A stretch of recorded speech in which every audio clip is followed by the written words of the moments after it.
Really big South Media Day kind of kicks off the year. I know you're heavily into practice, but what are your thoughts kind of seeing everybody here and knowing the season's almost there?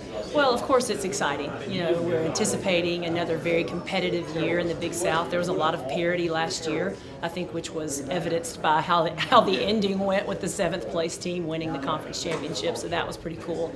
And I would not be surprised if something similar could happen this year. I know there's a lot of teams at the top with returning players, and so obviously they're going to be expected to lead the league, but I also think there's a lot of unknowns that could factor in right now. So again, it's just an exciting time. There's probably a lot of anxiety right now. People are away from their teams. We really need to be practicing right now. There's that feeling of, oh my gosh, it's almost here. Do I have enough in, or is my team going to be prepared for that first game? So it's coming, whether we are ready or not, and I'm super excited about it, and I think we've got a great bunch this year.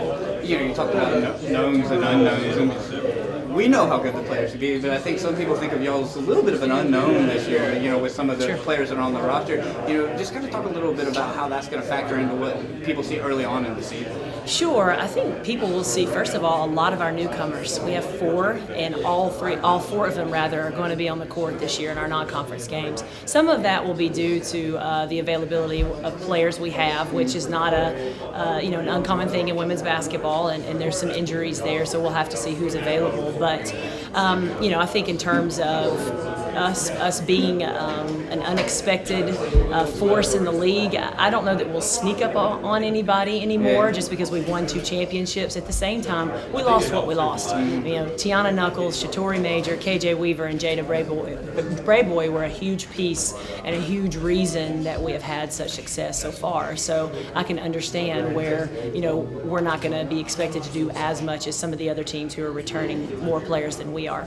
A lot of people don't realize how good the Big South really is across the board in women's basketball. We've seen all these coaches here. Does it remind you just how tough it is when that Big South Conference League gets upon you? Absolutely. And I think one thing that makes this league so tough is the continuity in coaches and the consistency in our coaches. We have one newcomer this year in Lynette Woodard. And for those of you who don't know who Lynette is, she's one of the greatest women's basketball players of all time. She's going to do a great job at Winthrop, so that's another adversary that's going to be tough, and she's going to do a great job building that program. So I think we got great coaching, and really coaches who want not just what's best for their team, but who want to elevate Big South women's basketball. And that's what's been exciting for me in the 5 years that I've been coaching in this league. I've been so impressed with the coaches and how they desire for our league to be one of the most competitive.